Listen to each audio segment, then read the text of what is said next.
guys, and welcome back to another episode of the Backwater Entrepreneur Podcast and Show, the show that guides your business from the backwaters to the global marketplace.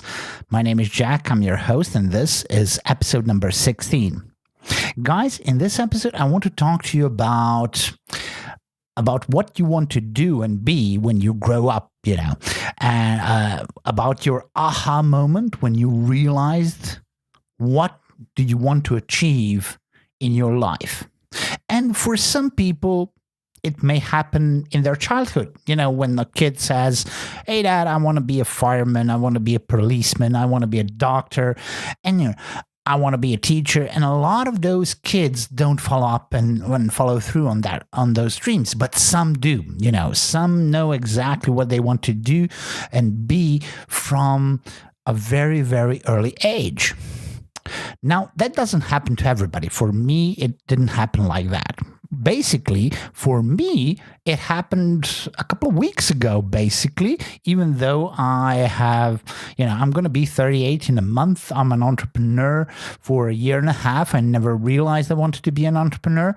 I am in online business for the past 5 years. And before that, I worked in a bank. I worked in a marketing agency. I worked as a translator. I did a lot of stuff. And I really had an aha moment. And by the time we end this episode, I want you to think real hard about your aha moment and what you want to be when you grow up. Now, my aha moment came thanks to a movie. I don't have a lot of time to watch movies. I usually, in the past couple of years, I've kind of switched to series because they're short. And even when I have time, I have about an hour or 45 minutes.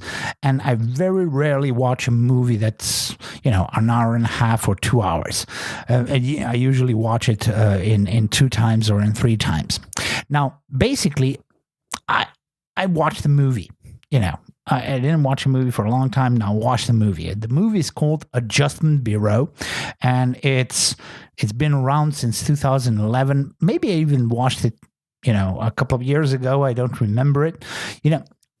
I had a very special experience during one section of the movie, and I'm going to share that with you. I'm going to share a link from a movie, a scene in this very episode in a few moments. Now, Adjustment Bureau is kind of a sci-fi movie, a sci-fi drama in that sense. It stars Matt Damon, and he's a U.S. senator, wannabe senator who is running, and there is this group of people who are kind of this weird group, celestial beings, angels, whatever they are, men in black, and they kind of manipulate small things for everybody in everybody's lives, and they are just little things to keep you on your path, to keep you, on the path of what you should do or shouldn't do, with whom you might need to be, or, the people that you need to avoid.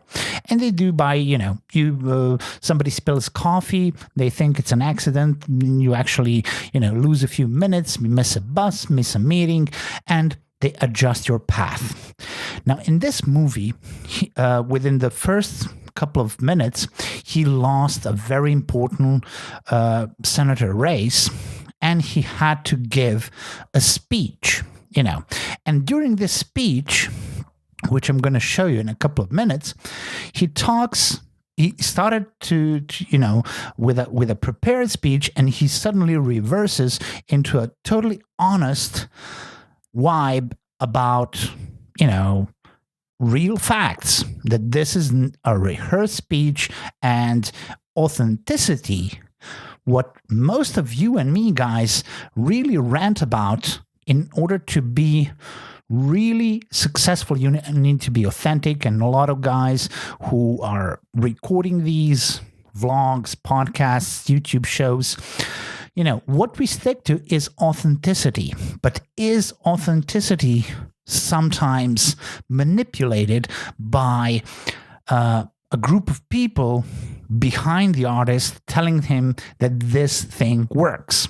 So, for example, am I right now dressed or I'm wearing something that is not what I usually wear, but is something that's been tested on some focus groups, and it shows that if I wear a black hoodie in an informal setting, I might pass off much better with some, target audiences than a lot of different target audiences. He also talks about a very specific thing. For example, if you have very shiny shoes, they're, associated with investment bankers, and people with money, and they're not associated, for example, with blue-collar people and workers and everyday folk. So you need to scuff them up a bit.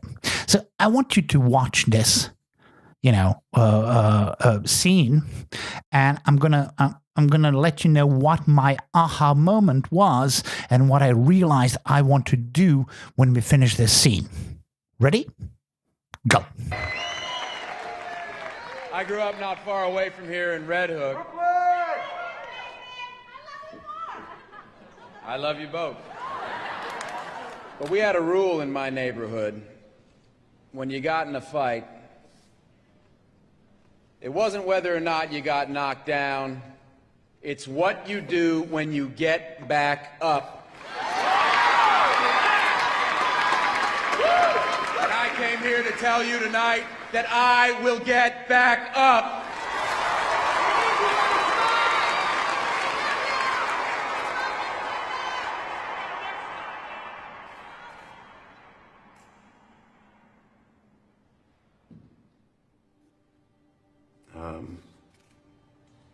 It's bullshit. We didn't have that saying in my neighborhood. It's just one of those phrases that it had some traction with the focus group, and so we kept using it, but it's not true. In 1998, I did a cover story for GQ. The title was Youngest Congressman Ever. And since then, every story has tried to explain how I got here so fast. And the word that people kept using was authentic. But here's the problem. This isn't even my tie. This tie was selected for me by a group of specialists in Tenafly, New Jersey, who chose it over 56 other ties we tested. In fact, our data suggests that I have to stick to either a tie that is red or a tie that is blue. A yellow tie made it look as if I was taking my situation lightly, and I may in fact pull my pants down again at any moment. A silver tie meant that I'd forgotten my roots. My shoes. Shiny shoes we associate with high-priced lawyers and bankers. If you want to get a working man's vote, you need to scuff up your shoes a little bit, but you can't scuff them up so much that you alienate the lawyers and the bankers, because you need them to pay for the specialists back in Tenafly. So what is the proper scuffing amount? Do you know we actually paid a consultant $7,300? Was it $7,300, Charlie? $7,300 for a consultant to tell us that this is the perfect amount of scuffing. Now, guys, wasn't that a great speech? Wasn't that a kind of a heart-to-heart, speech that you just thought and know that somebody's speaking from the bottom of their hearts in a totally authentic way? And wouldn't you want to be someone like that? Well, that was my aha moment. When Matt Damon says,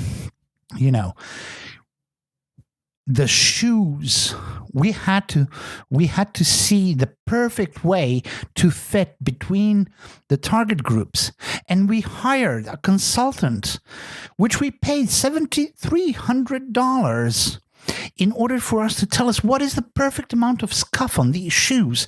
I knew I wanted to be that consultant. I don't care about senators. I don't care about authenticity.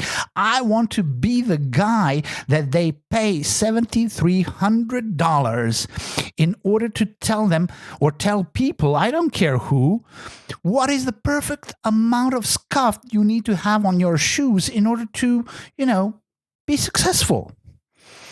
Be authentic. And that is my life goal. Everybody likes money. Everybody, whatever we do for material things. A lot of things we don't. And this, this is the truth. I'm so fascinated by the guy who is not even in the movie, the fictitious consultant who is just mentioned, that I know that there are people like that out there.